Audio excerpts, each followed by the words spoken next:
Alors moi déjà, bonsoir tout le monde, hein. Merci de participer au live. Donc, je vais me présenter déjà, je suis Estelle Jazaron, je suis cuisinière de métier, j'habite à Saint-François. Donc voilà, je prendrai normalement la présidence du APRAC à partir de août 2024.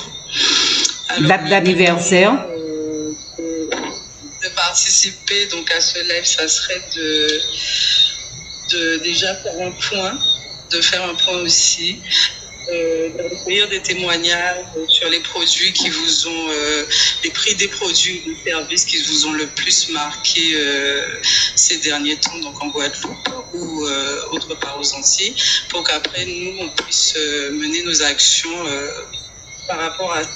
Sachant que nous aussi, de notre côté, on a déjà recensé pas mal de prix qui ont augmenté depuis les actions qui ont été menées l'année dernière. On a constaté que les prix, en fait, ne sont pas en baisse. Au contraire, ils sont en augmentation. Donc, écoute, moi, je voudrais que chacun me tient et que pourquoi vous voulez interagir sur le live par rapport à certains produits, des prix qui vous ont choqué, comme ça, nous, on peut noter aussi de notre côté. Donc, voilà. Voilà, et puis nous avons une action. Alors, il y a une particularité en point de Guadeloupe que je te laisse dire, Estelle. La composition du emploi de Guadeloupe est-elle de femmes. Voilà, parce que nous avons compris qu'en fait, la lutte, c'est la femme.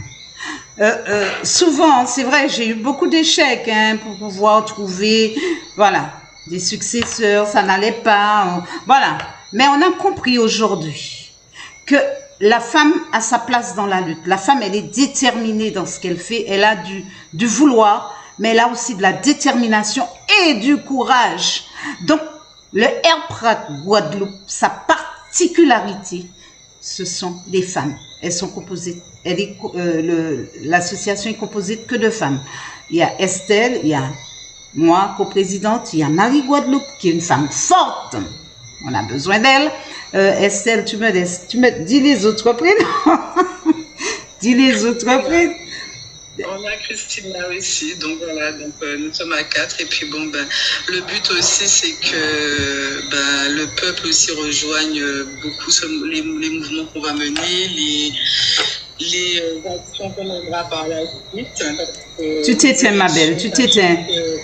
Sachant que les élections arrivent bientôt, donc il ne faut pas qu'on se laisse mener en bateau donc par les politiques. Je ne nommerai pas de nom, mais les politiques qui sont déjà en place et qui n'ont pas mené d'action spécialement contre la vie chère, il faudrait qu'on fasse, je dirais, un nettoyage si on veut vraiment que les choses avancent. Donc, vraiment dans l'action par rapport à la vie chère, mais aussi ne pas oublier que ça passe par les élections.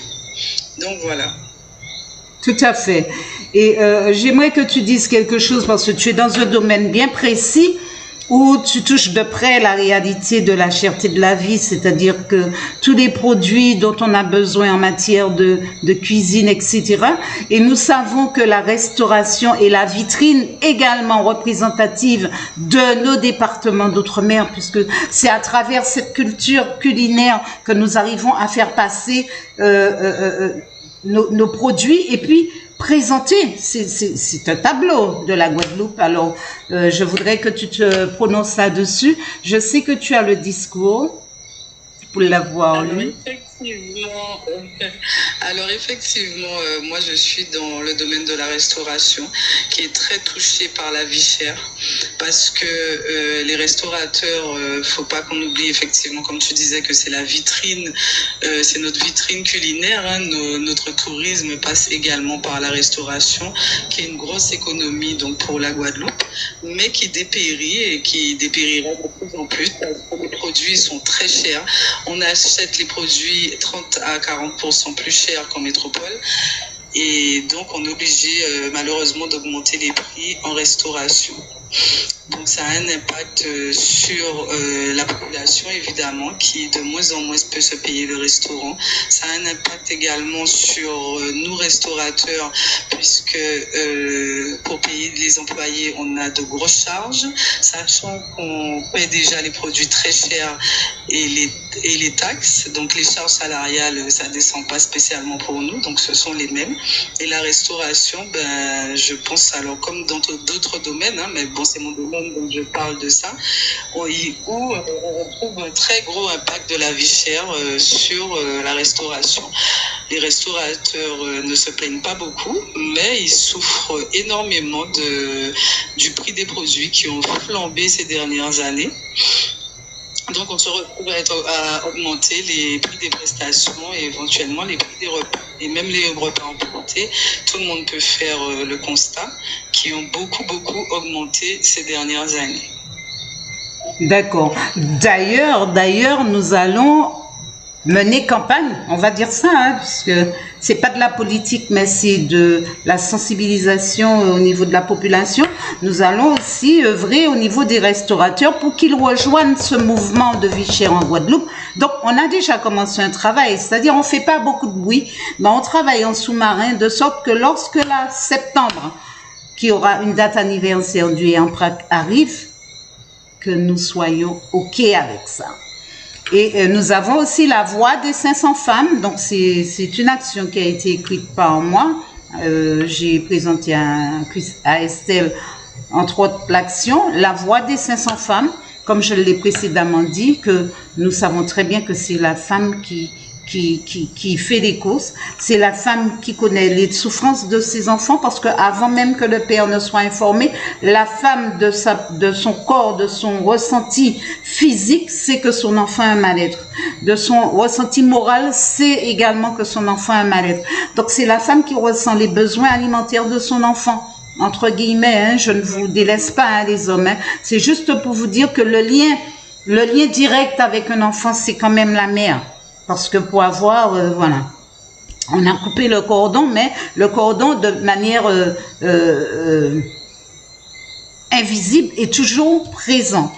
Et c'est la femme qui fait les courses, c'est elle qui sait ce qu'elle a envie de faire pour son mari. Donc on a compris que la femme avait sa place dans cette lutte et qu'il fallait mettre en avant cette place. Et que nos hommes soient là pour nous sécuriser. Mais les porteuses de voix, les porteuses d'écoute, ce sont des femmes. Et la voix des 500 femmes, eh ben, c'est une action que j'ai écrite il y a un mois à peu près, c'est ça, Estelle? Oui, à peu près un mois, effectivement. Un mois. On est en train de travailler l'action parce que ce n'est pas une petite action, je préfère vous le dire. On aura besoin de ce cordon de sécurité des hommes, mais on va montrer que la femme, quand elle se lève et quand elle dit non, c'est non, en fait. Donc, c'est cette action-là qui sera mise, qui sera là en début septembre, un peu avant la rentrée scolaire. Je dis à toutes les femmes de la Guadeloupe, gardez vos cabas, c'est important pour nous. Gardez vos cabas, que ça soit en jute, que ça soit en plastique, en maille, machin là, on en aura besoin. Parce que ce sera... Les tickets, surtout les tickets de caisse. Les tickets de caisse, les cabas, gardez, parce qu'on aura besoin pour cette action-là. Alors, commencez, on va tous ceux qui veulent savoir de quelle action il s'agit, qu'est-ce qu'on doit faire, n'hésitez pas une seconde à contacter Estelle. D'ailleurs, allez sur son compte, s'il vous plaît, si vous le pouvez, ramenez-la à ses 1000 abonnés, de sorte qu'elle puisse s'exprimer, parce qu'elle prend quand même la présidence et elle a besoin de faire des TikTok d'information, de convergence, voilà.